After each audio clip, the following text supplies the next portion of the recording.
우리가 새로운 것에 대하여 배우고 알고서 그것에 대해 경험하고 체험을 한다는 것은 참으로 중요한 위치를 차지합니다. 지식은 그러한 사실이 우리에게 다가왔을 때 그에 대한 학적인 반응을 상기시키고요. 경험은 그러한 일에 대한 과거의 행위가 있었음을 나타내고요. 체험은 경험을 통한 자신만의 결과를 가지고 있기 때문입니다. 그러기에 경험이나 체험이 있는 자와 경험이나 체험이 없는 자의 차이는 참으로 크다고 말할 수가 있습니다. 요즘 초등학교에서 현장학습이다, 체험 프로그램이다 라고 많이들 가게 되는데요. 가령 인절미를 만들기, 물고기 잡기, 그리고 고구마 캐기, 독서, 목공놀이 등등. 그러나 자세히 들여다보면 그것은 체험이 아니라 그냥 경험이라고 하는 것이 옳습니다. 떡매를 잡고 몇 번 반죽을 향하여서 내리쳐보고 아이들이 위험하다고 칼과 가위로 선생님이 위생장갑을 껴서 떡을 잘라서 인절미 콩고물에 묻혀서 먹고 그것을 체험하는 것이 전부입니다. 이러한 수박 겉핥기식의 체험은 인절미를 만들 수 있는 아이들을 절대 양성할 수가 없습니다. 즉 방앗간에도 가보고 쌀을 갈아보고 그리고 찹쌀을 갈아보고 반죽을 해보고 여러가지 공정과 과정을 거쳐서 즉 생략된 체험이 아니라 경험을 넘어서서 정말 그것이 나에게 모든 것이 과정이 입수되어져서 그것이 나에게 체험이 될 때에 그 아이는 인절미를 만들게 되고 목공을 할 수가 있게 되고 물고기에 잡는 모든 재료들을 구비할 수가 있기 때문입니다. 그러니 요즘 학교에서 하는 현장학습이나 체험은 실제적으로 경험에 지나지 않는다라는 것입니다. 여러분, 체험은 경험의 전 과정에 나의 주도성이 깃들어져야 합니다. 나의 시간이 흐르는 경험을 거쳐야 내 삶과 몸이 사유의 일부가 되어서 그때서야 그것이 체험으로서 되어지는 것입니다. 경험은 객관적이고 체험은 주관적입니다. 경험은 외향적이고 체험은 내향적입니다. 경험이 우리의 신체와 상황의 만남이라면 체험은 그 만남을 통하여서 우리 신체가 변화하는 과정이다 라고 말할 수가 있는 것입니다. 경험을 하는 것 혹은 하면서 보는 것, 그것은 거기에 머물리고 그치지만 체험은 그것들 속에서 느끼고 깨닫고 반성하거나 거듭나는 것이 체험인 것입니다. 그래서 경험은 인식의 영역이라면 체험은 존재의 영역이다 라고 말할 수가 있는 것입니다. 여러분, 이러한 면이 복음을 통한 믿음에서도 마찬가지입니다. 혈연, 학연, 지연 등 누군가로부터 알게 되었던 그 복음, 그 중심은 예수님, 그분을 자신의 구주로 영접하고 마음속에서 인정해서 신앙의 고백을 하게 되면 하나님의 자녀가 된다는 그러한 사실이 우리에게 전해졌을 때 그것은 어떤 사실에 어떠한 지식에 불과하다라는 것입니다. 쉽게 생각하면 예수님을 믿으면 천국에 간다라는 복음을 이 땅 가운데 수많은 사람들이 듣고 들었을 것입니다. 문제는 그러한 사실이 주어졌을 때에, 지식이 주어졌을 때에 저들은 단지 지나치거나 무시해버리거나 아니면 생각조차 안하고 소외시켜버린다라는 것입니다. 그러니 교회를 통해서, 성경을 통해서, 예배를 통해서 예수님에 대한 경험이 없을 뿐더러 경험이 없으니 경험에서 비롯되어지는 체험에 이른다라는 것은 생각조차 할 수가 없게 되는 것입니다. 즉 교회를 통해서, 성경을 통해서, 예배를 통해서 주님을 알아가고 실생활 가운데서 말씀이 경험되어지지만 하나님의 역사하심의 체험들이 전혀 없는 것이 문제더라라는 거예요.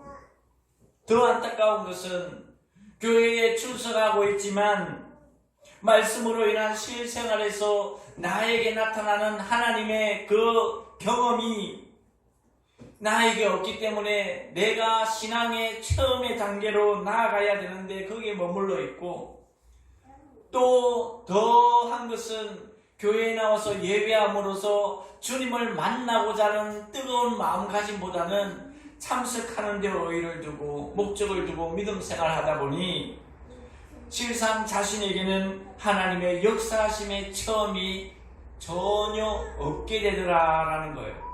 반면에 경험을 통한 하나님의 처음의 신앙이 정말 주어진, 그리고 그러한 모습으로 살아가는 주의 백성들은 진정 믿음 생활이 무엇인지를 압니다. 왜 하나님을 의지하고 주님의 뜻 가운데 하나님의 말씀대로 살아가야 하는지를 알게 되는 것입니다. 그러기에 저들은 힘들고 어렵더라도 기도 시간이다, 새벽 예배 시간이다 하면은 주님들에 나와서 기도하고 새벽 예배를 드리고, 어떠한 상황 가운데서도 주의를 성수하고 내가 주님의 몸된 교회의 지체이기에 나의 섬김과 헌신과 희생이 드러나지고, 일상 사회생활에서는 때를 얻든지 못 얻든지 내가 주님의 명령 따라 주님의 복음을 전하게 되더라라는 것입니다. 그렇다면 과연 처음의 신앙을 가진 성도들이 어떠한 믿음을 소유하고 하나님의 어떠한 모습을 체험하였기에 그것이 나를 이렇게 섬기고 충성하고 헌신하게끔 하게 되는 것일까? 그것이 오늘 주어진 본문에 분명히 말씀해주고 있는 것입니다. 혹여나 이 가운데 부끄러운 모습으로 아직도 참석과 경험에 머물러 있다면 오늘 말씀을 통하여서 은혜 받으시고 정말 처음의 신앙을 누리고 살아가고 있는 성도들이라면 은혜 받으셔서 더 잘하여서 주님을 주님 되게 하기에 능력한 주의 백성들이 되시기를 주님의 이름으로 부탁을 드립니다. 첫째로 주의 백성들이 처음의 신앙으로 살아가야 할 이유는 본문 31절에서 말씀하시는 대로 하나님이 우리를 위하신다라는 것을 믿고 살아가는 주의 백성들입니다. 여러분, 본절에서 하나님이 우리를 위하신다라는 이 말은 원래 하나님이 우리를 지키신다면 또는 하나님이 우리의 편이다라면 하는 이러한 의미를 가지고 있습니다. 만물의 주관자 되시고 만물을 통치하시고 만왕의 왕 되신 그 하나님이 우리의 편인데 누가 사단인들, 보이지 않는 악인들 우리들을 언습하겠습니까? 누가 우리를 대적하겠습니까? 여러분, 성도는 그리스도의 좋은 군사인 줄로 믿습니다. 성도는 하나님의 의의 병기인 것입니다. 그리고 사단과 세상의 불의와 늘 싸워야 할 하나님의 투사가 바로 성도인 것입니다. 중요한 것은 이 싸움은 이미 결판 나 있다는 거예요. 주님이 부활하심으로 말미암아 사단의 죄와 사망 권세를 깨뜨려 버렸습니다. 게다가 주님이 살리신 성부 하나님이 바로 우리의 하나님이고 우리의 아버지이기에, 하나님은 우리의 왕이시기에 주님은 우리의 대장이 되신다라는 겁니다. 아멘. 옛날 여호수아가 앞장서서 가나안 정복을 할 때에 이스라엘 백성들이 그 여리고성을 들어갈 때에 승승장구를 했습니다. 그 이유가 무엇입니까? 바로 그 하나님이 여호수아와 이스라엘 편에 서 있었기 때문입니다. 마찬가지로 하나님은 우리와도 늘 함께하는 줄로 믿습니다. 여러분 보십시오. 우리는 사단의 죄와 사망의 권세에 대해서 늘 싸워야 합니다. 그러면 우리는 이 싸움에서 늘 이깁니까? 그렇지 않습니다. 이 싸움에서 우리는 패배로 여겨졌든지 결국 우리는 그 싸움으로 인하여서 주님이 승리하셨기에 그 다음에 그러한 패배의 과정을 거쳐서 나중에 우리에게 승리가 주어질 것입니다. 아멘. 두려움이 변하여 그 승리로 말미암아 우리는 기쁨을 맛보게 될 것입니다. 낙심과 불편이 변하여서 하나님에 대한 소망과 주님에 대한 감사로 우리는 하나님께 예배를 드리게 될 것입니다. 이 모든 것은 하나님이 우리를 위하여서 모든 섭리를 펼치시고 그 섭리 가운데 이루어 가시기 때문에 우리는 세상의 범사의 모든 일에 대하여서 담대함을 가지고 살아가야 된다라는 거예요. 그래서 우리가 처음에 신앙으로 살아가야 할 이유는 뭐냐? 하나님이 주의 택한 백성들, 특별히 우리들을 위하시고 있다는 것입니다. 둘째는 무엇입니까? 본문 32절에서 아들까지 아끼지 아니하시고 내어주신 하나님의 은혜를 믿는 그 믿음에서 우리는 처음의 신앙으로 살아갈 수가 있는 것입니다. 아멘. 바울 사도는 하나님께서 자기 아들을 즉 주 예수 그리스도를 아끼지 아니하시고 내어주셨는데 어찌 다른 것들을 우리에게 은사로 주시지 않겠느냐라고 32절 한번 읽어보십시다. 시작. 자기 아들을 아끼지 아니하시고 우리 모든 사람을 위하여 내어주시니까 어찌 그 아들과 함께 모든 것을 우리에게 주시지 아니하겠느냐. 할렐루야. 여러분, 주신다는 겁니까? 안 주신다는 겁니까?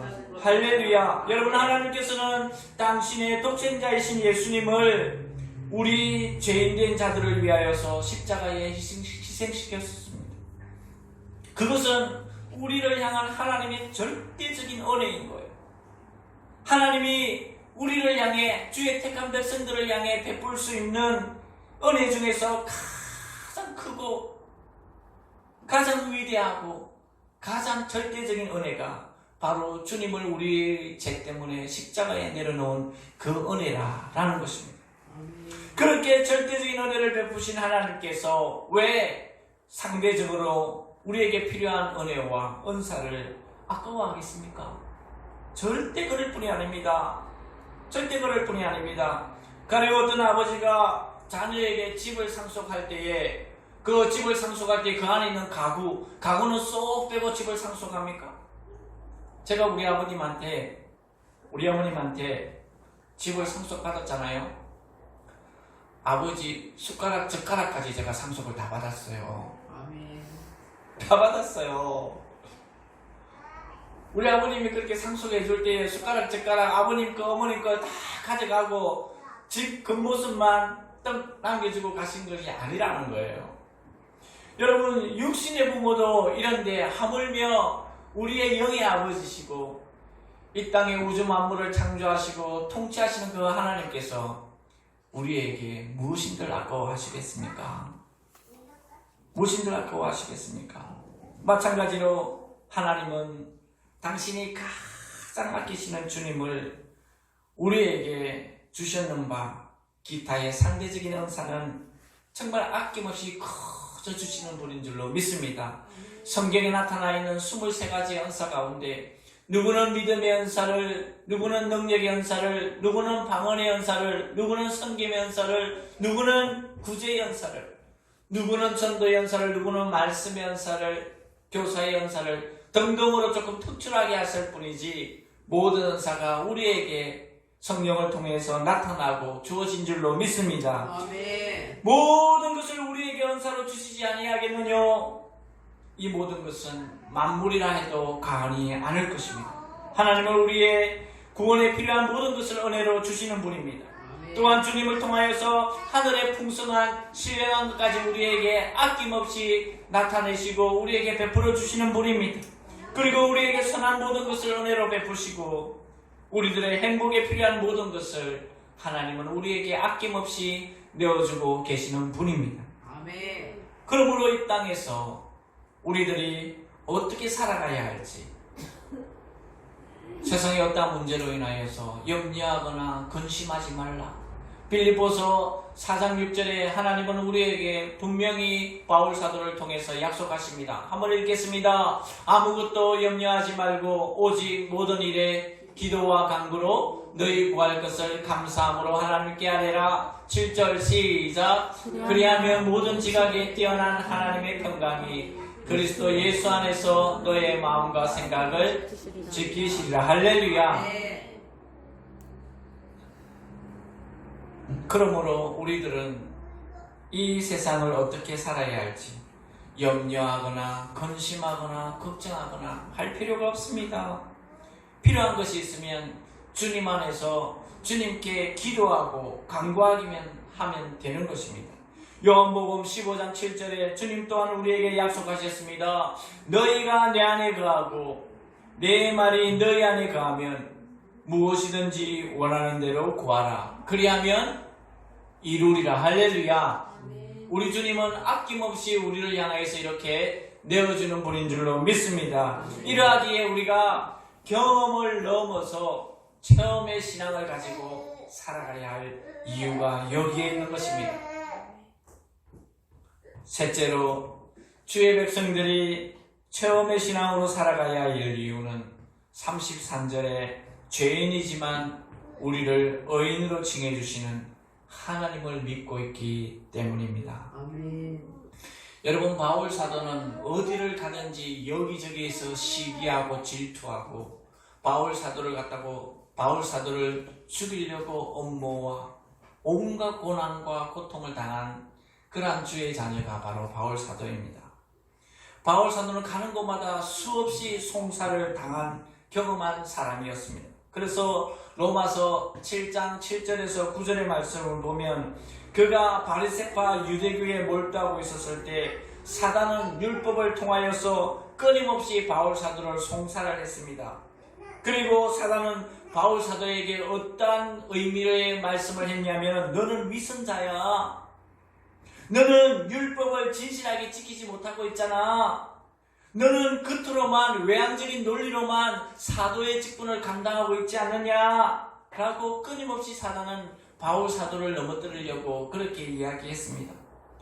또한 바울 사도가 주님을 영접함으로 인하여서 다메섹 도상에서 주님을 직접적으로 체험하여서 영접함으로 인한 이후에도 끝없이 바울 사도를 무너뜨리려고 하였습니다. 7장 15절에서 19절을 보면은 네가 주님을 믿고 하나님의 자녀가 되었지만 그런데 왜 너는 선을 행하지 않고 하지 말라는 악을 행하고 있느냐라고 바울 사도를 너무너무 무너뜨리려고 했습니다. 너는 그러기에 가짜야. 너는 그러기에 가짜 그리스도인이야. 너는 그러기에 정말 내면은 전혀 변화되지 않았지만 외향적인 논리로만 퍼펙트한 그 모습을 드러내고 있는 거야 라고 이야기를 했습니다. 이러한 모습을 늘 송사를 받던 바울 사도는 7장 24절에서 자신을 향하여서 뭐라고 탄식을 합니까? 7장 24절 우리 한번 읽어보도록 하겠습니다. 시작. 오라 나는 공고한 사람이로다. 이 사망의 몸에서 누가 나를 건져내랴. 바울 사도가 그렇게 끊임없이 공격과 시기와 질투에 시달려서 탄식하는 것이 바로 저겁니다. 저 말씀입니다. 그러나 이 바울 사도는 복음의 비밀을 알고 있더라라는 거예요. 예수님을 믿는 사람은 하나님이 주님처럼 어렵다고 칭해 주신다라는 것을 알고 있더라는 거예요. 주님을 믿는 성도에게는 결코 정죄함이 없다라는 것도 알고 있더라는 거예요. 그래서 본문에서 오늘 33절에 이야기하기를 누가 우리를 송사하리요 누가 우리를 정죄하리요 결코 정죄함이 우리에게 없다라는 것을 이야기하고 있다라는 겁니다. 여러분, 우리는 이러한 신앙의 기계와 이러한 신앙의 자유함이 있어야 될 줄로 믿습니다. 그저 밋밋한 신앙생활로 인하여서 물에 물 탄 듯 술에 술 탄 듯 그런 모습이 아니라 나 하나님의 자녀지, 나 이 땅의 그리스도인이지, 복음의 빛을 발해야 할 주의 백성이지, 내가 그리스도의 편지고 향기해야지 라는 그러한 뜨거운 열정에서 거기에서 우러나오는 기계, 그러면서 또 세상 가운데 주의 백성으로서의 자유함이 우리에게 풍성히 내재되어져 있어야 되는 것입니다. 우리들은 우리 신앙의 양심에 따라 끝없이 사단에게 송사를 당하게 되지만 거기에 대해서 조금 더 흔들리거나 거기에 대해서 넘어지거나 할 필요가 전혀 없다는 것입니다. 심지어 내 이웃을 통하여서 함께하는 공동체 이론을 통하여서 우리를 넘어뜨리고 우리를 시기 질투한다 하더라도 이러한 말, 네가 과연 하나님의 자녀야? 라고 그런 말을 듣는다 할지언정 우리는 하나님의 백성의 틀에서 하나님의 그 사랑과 은혜의 영역 안에서 우리는 넘어지거나 탈피할 이유가 전혀 우리에게 없습니다. 왜냐하면 하나님이 우리를 어렵다고 칭해 주시기 때문입니다. 우리가 너무 잘해서, 우리가 너무 스펙이 좋아서, 우리가 어떠한 일들에 대해서 모든 그것을 잘 감당함으로 하나님이 우리에게 의인이라 칭해 주는 것이 아니라 예수 그리스도의 십자가 보혈의 은혜로 말미암아 내가 예수님을 영접함으로 말미암아 하나님이 그저 우리에게 의인이라 칭해 주시기 때문인 줄로 믿습니다. 여러분, 어렵다 하시는 이는 하나님인 줄로 믿습니다. 우리는 사단의 송사에 대해서 전혀 개의치지 않고 나의 나 된 것은 하나님의 은혜인 줄 알고 하나님의 영역 안에서 묵묵히 걸어가면 주님이 우리를 통하여서 영광 받으시고 우리는 하나님의 선한 사역에 아름답게 동참하게 되는 줄로 믿습니다. 그 하나님이 우리를 어렵다고 칭하시는 것은 우리가 완전 무결한 존재이기 때문에 그렇게 하신 것이 결코 아닙니다. 조금 전에도 이야기해 줬지. 주님이 우리의 죄 때문에 십자가상에서 우리를 속량해 주셨고 속죄해 주신 그 은혜가 있기에 하나님은 그 주님을 향한 우리의 믿음을 보시고 죄인이지만 우리를 의인으로 칭해 주시는 줄로 믿습니다. 사단이 우리를 넘어뜨리고 이웃이 우리를 넘어뜨리고 지체가 우리를 힘들게 한다 할지라도 우리는 이 땅에 주님의 백성으로서 하늘나라의 시민으로서 이 땅에 거룩한 그리스도인으로 걸어가면 우리는 처음의 신앙을 가지고 살아가야 할 이유가 우리를 통해 흘러가게 될 것이다 라는 것을 확신할 수가 있게 될 것입니다. 아무쪼록 우리가 하나님의 절대적인 은혜를 받은 우리의 모습 가운데 정말 세상의 수많은 탐욕과 욕심이 유혹이 우리를 언섭해올 때 주님의 십자가로 인하여서 구원의 확신을 가진 나 자신을 세상과 연락시키지 않고 더불어 살아가지만 구별한 그 모습 가운데 걸어갈 수 있는 우리의 모습이 되어지기를 주님의 이름으로 축원합니다. 마지막으로 주의 백성들이 처음의 신앙으로 살아가야 할 이유, 그것이 본문 34절에 기록되어져 있습니다. 지금도 주님이 하나님의 우편에서 우리를 위해서 끊임없이 중보하고 있기 때문에 우리는 경험의 신앙이 아니라 그 처음의 신앙을 가지고 이 땅에 진실된 그리스도인으로 살아가야 된다라는 것입니다. 여러분, 주님은 어떤 분입니까? 마태복음 28장 18절에서 분명히 이야기합니다. 하늘과 땅의 모든 권세를 내게 주셨으니, 즉 하나님은 죄인들을 심판할 수 있는 권세까지 주님은 주님에게 부여하셨습니다. 그리고 요한복음 5장 30절에서 말씀하시기를 내가 아무것도 할 수 없노라, 듣는 대로 심판하노니 나의 원대로 심판하지 않는다는 거예요. 나를 보내신 뜻대로 내 심판은 늘 어렵게 될 것이다 라고 당당히 주님은 자신에 대하여서 부여받은 그 고난과 권세에 대하여서 이야기하고 있더라라는 것입니다. 왜 웃습니까? 어디 있어? 빨리 가서 안 하세요?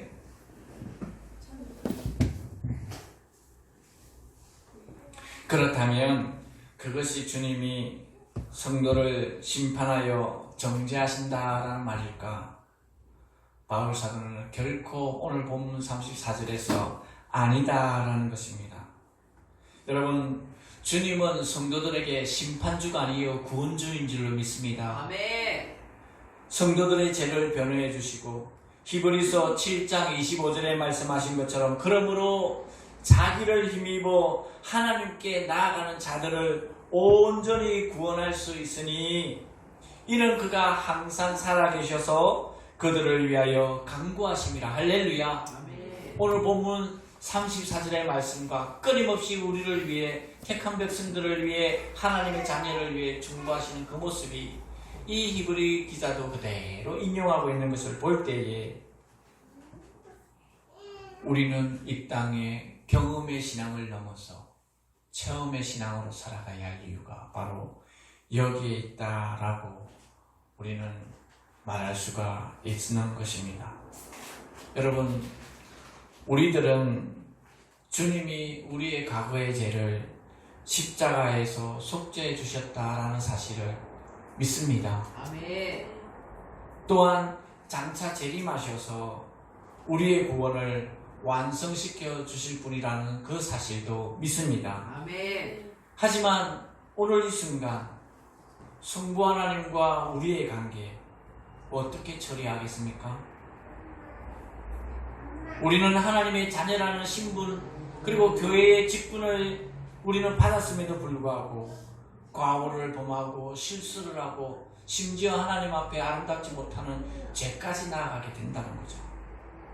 늘 하나님의 뜻을 온전히 지키지 못하고 살아간다라는 거죠. 그래서 우리는 하나님 앞에서 때로는 영적으로 열등감을 가지고 범죄의 의식을 가지고 살아가게 되더라라는 거죠.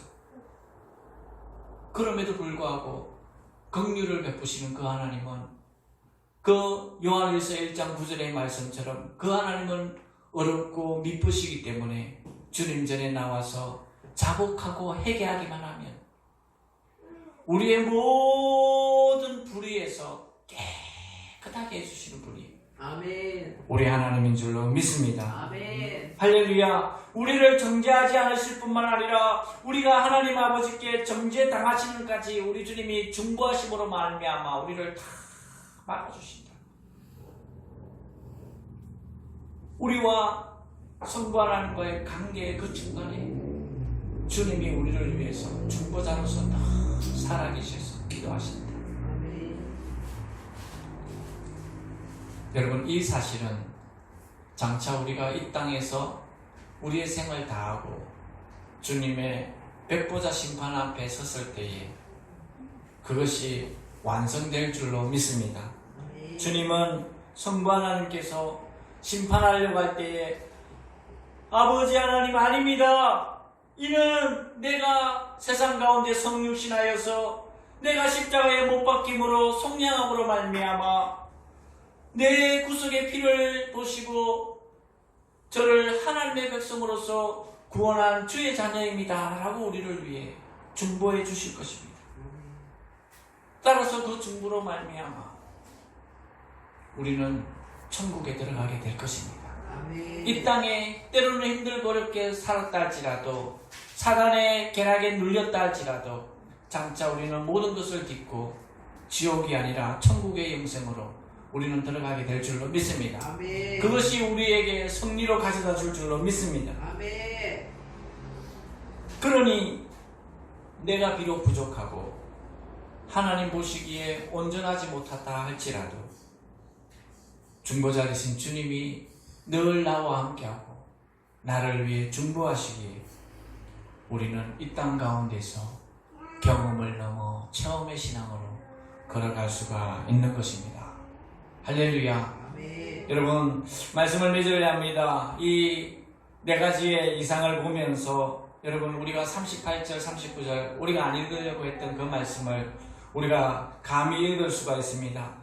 내가 확신하노니 시작. 사망이나 생명이나 천사들이나 권세자들이나 현재일이나 장래일이나 능력이나 높음이나 깊음이나 다른 어떤 피조물이라도 우리를 우리 주 그리스도 예수 안에 있는 하나님의 사랑에서 끊을 수 없느니라. 할렐루야. 크게 아멘 합시다. 하나님의 자녀들이 왜 경험을 넘어 처음의 신앙으로 살아가야 하는지 그 이유를 알게 됩니다. 그리고 하나님을 향한 진정한 믿음은 경험을 넘어 처음의 신앙에서 이루어진다 우리는 알 수가 있습니다. 그 경험의 신앙으로 살아갈 때에 세상의 세파가 밀려오면 우리는 넘어집니다. 어떠한 문제가 우리를 치면 우리는 그 문제에 치이게 됩니다. 그러나 처음의 신앙에 있으면 그러한 것들이 우리에게 언사가 온다 할지라도 우리는 하나님을 찾게 되는 줄로 믿습니다. 나를 향한 하나님의 역사하심이 분명히 있음을 알고 예배에 참석에 의의를 둔다는 주의 백성들이 있으면 그것을 넘어서 주님 전에 나와 하나님을 만나고 그것을 내 생각과 사고에 새기셔서 한 주간 세상 가운데 살아갈 때에 주님의 뜻 가운데 살아가고 주님의 역사하심이 여러분을 통해 이 땅 가운데 나타나는 그 모습의 축복의 주인공들이 다 되어지기를 주님의 이름으로 축원합니다. 기도하겠습니다.